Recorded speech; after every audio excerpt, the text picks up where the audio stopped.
Hello everyone, I hope you enjoyed this intro and it sparked your interest. Without wasting any more time, let me walk you through the creation process of the most overpowered Ranger Gloom Stalker I've come up with. This is a build with crazy critical hit chance, incredible damage output, deadly from the shadows and even deadlier at close range. Let's begin, shall we? The first thing we need to talk about is the best class combination for this build. There are a couple of choices allowing for various playstyles, which you can see outlined in different colors on this diagram. All of them are great and have various advantages compared to one another. Starting with the yellow combo, it's a level 8 ranger and level 4 fighter. The more notable features here are Iron Mind, which makes you more resistant to hostile wisdom and intelligence based spells. The second feature, Landstride, gives you the ability to walk on difficult terrains without being slowed. Overall, this is a great combo, good for any type of playstyle. The green combination, 5 levels ranger, 6 fighter and 1 level rogue, is perfect for people who enjoy stealth playstyle, giving you the opportunity to strike from the shadows and always remain hidden. The advantages of this build combo compared to the others are the ability to use sneak attack, letting you do extra damage when you attack with advantage, which is pretty much always, and the expertise passive, which doubles the proficiency bonus on 2 skills of your choice. The blue combination, 5 levels ranger, 6 fighter and 1 level warlock, is for people who don't mind getting up close and personal to deal with their enemies with frightening efficiency while still being able to disappear into the shadows on demand. The most notable feature in this combo is Mortal Reminder. When you land critical hits on enemies, they might become frightened, allowing you to deal with them more easily. And finally, the last combination, which happens to be my preferred one, Ranger level 4 and Champion level 8, is for those of you who enjoy shooting arrows at melee range in the face of their enemies with devastating precision. This combination gives you one extra feat compared to the other 3, lets you jump further away, and most importantly, adds half of your proficiency bonus to any strength, dexterity and constitution checks that you are not proficient in. Overall, this is the most solid combo in my opinion and also the one I suggest using. When it comes to race selection, the best one to suit a stealthy Gloom Stalker would be a Wood Elf or a Half Wood Elf, because both of them are proficient in stealth, and as bonus, their movement speed is higher than any other race. Another good choice would be a Deep Gnome due to their sub-race feature, Stone Camouflage, which gives them natural advantage on stealth checks. In case neither of these races appeal to you, any race can actually work well with this build, so feel free to choose whichever you want. From Natural Explorer, the best choice is to get the one giving fire resistance, since this is the most common elemental damage you will encounter. For favorite enemy, Ranger Knight is the best option in early game due to the ability to wear heavy armors. For background, best choice is Urchin because it improves your stealth and pickpocketing skills. For attribute points, this is how I recommend distributing them. At some point in Act 1, you can get the Hack's Hair and permanently increase one ability point of your choice. Naturally, it should be Dexterity. From the Skills tab, only Athletics is important to get and the rest simply choose anything. On level 2, the most important spells to get are Hunter's Mark for extra damage on hit plus Strange Conduit activation, and for second spell, take Long Strider for extra movement speed. From fighting style, select Archery for permanent damage increase on ranged weapon attacks. On level 3, it's time to get Gloom Stalker as a subclass and all the goodies that come with it. First one is Dread Ambusher, which gives +3 to our initiative, increased movement speed during the first turn, and additional attack with increased damage.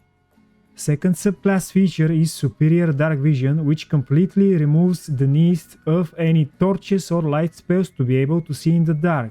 Additionally, you get Hide as bonus action and Invisibility class action.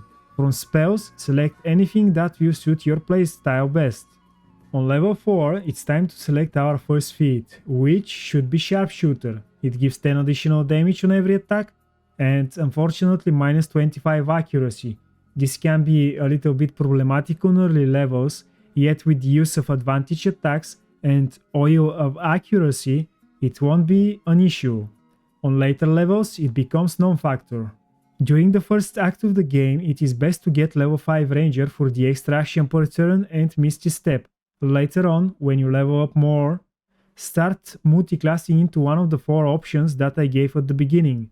But for now, since I've already chosen to go with level 4 Ranger in combination with 8 Fighter, for the 5th level, I will multiclass into Fighter. For fighting style, the best choice is Defense, which gives +1 to Armor class. On level 6, there is only one thing of note, and that is Action Surge, which grants extra action for 1 turn.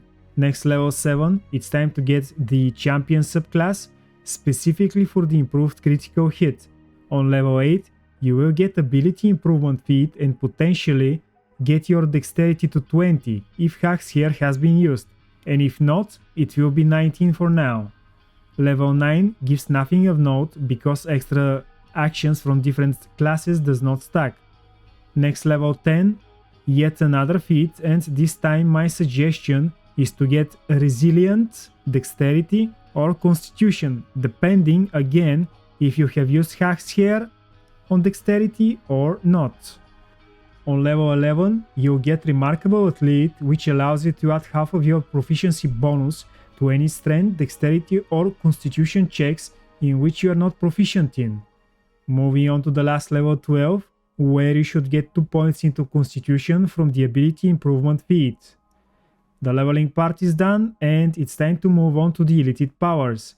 Have in mind, there are no downsides using them, so most of them should be acquired, or if not, at least 3 of them are kinda mandatory. And they are Favorable Beginnings, Luck of the Far Realms and Ability Drain.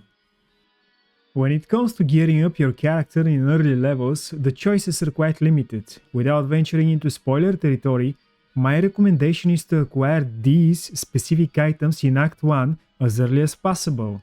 As you progress through the game, you'll come across many good items, some of which can serve as viable alternatives. However, certain items such as the Sword Power Aloof are essential for building a powerful character. This sword will be instrumental in most of your encounters, so be sure to get your hands on it. Moving on to the second act of the game, you start building a solid foundation with your critical hit rate reaching up to 27% thanks to this setup. Most of these items can be obtained from merchants, so you won't need to delve too deeply into the game story. Additionally, there are numerous alternative gear pieces in Act 2 suitable for various situations, along with a few extra support items that will noticeably boost your performance. I must emphasize the importance of obtaining the highlighted items on this screen, as they can serve as valuable support buffs.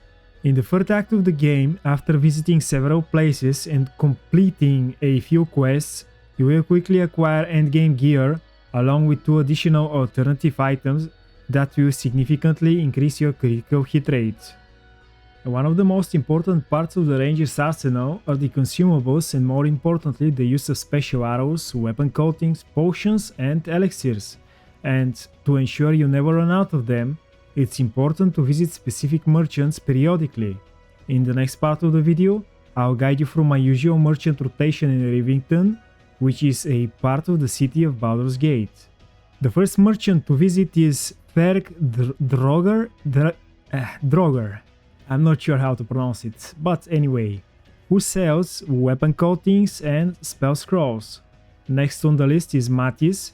He will have weapon coatings, potions, elixirs, and most importantly, arrows available for sale.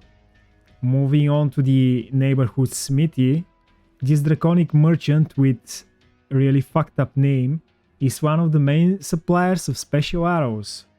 Next stop is the circus. The merchant here can provide you with virtually every consumable in the game, albeit in small quantities. Now let's teleport to the Saltspan Worms Crossing and visit Dantelon's Dancing Axe for a dose of special arrows, elixirs, weapon coatings and more. On the second floor above Dantelon, you'll find the potion shop seller, who can supply you with every possible potion or elixir in the game. And the last stop in this rotation is Wormrock Fortress. Inside, look for the Quartermaster Arclea, who is also one of the primary suppliers of special arrows. Now, I think it's about time to address briefly the elephant in the room and see how exactly to get from here to here. So allow me to use this diagram to illustrate better all these shenanigans. All the piercing damage is a combination of the base damage from the main weapon, Sharpshooter Feat, Diluted Oil of Sharpness, and Elixir of the Colossus. The acid damage is from the Drakefrost Glaive's elemental damage buff, and 2 extra from the ring. 1d10 necrotic damage is exclusive for Astarion as Vampire Ascendant, and sadly no other character can get it. Fire damage comes from the Helldust Gloves, and Psychic from the Strange Conduit Ring. And lastly, the radiant damage is from the Gaunter Mayo's Celestial Bolt skill. With that out of the way, I think we're just about done. It's high time for you to go and test your Gloomstalker. If you still have any questions or if something wasn't clear, please feel free to drop a comment below and I will respond as soon as I can. If you found this video helpful, I'd appreciate if you gave it a like, and if not, it is what it is. Thank you for watching and until next time.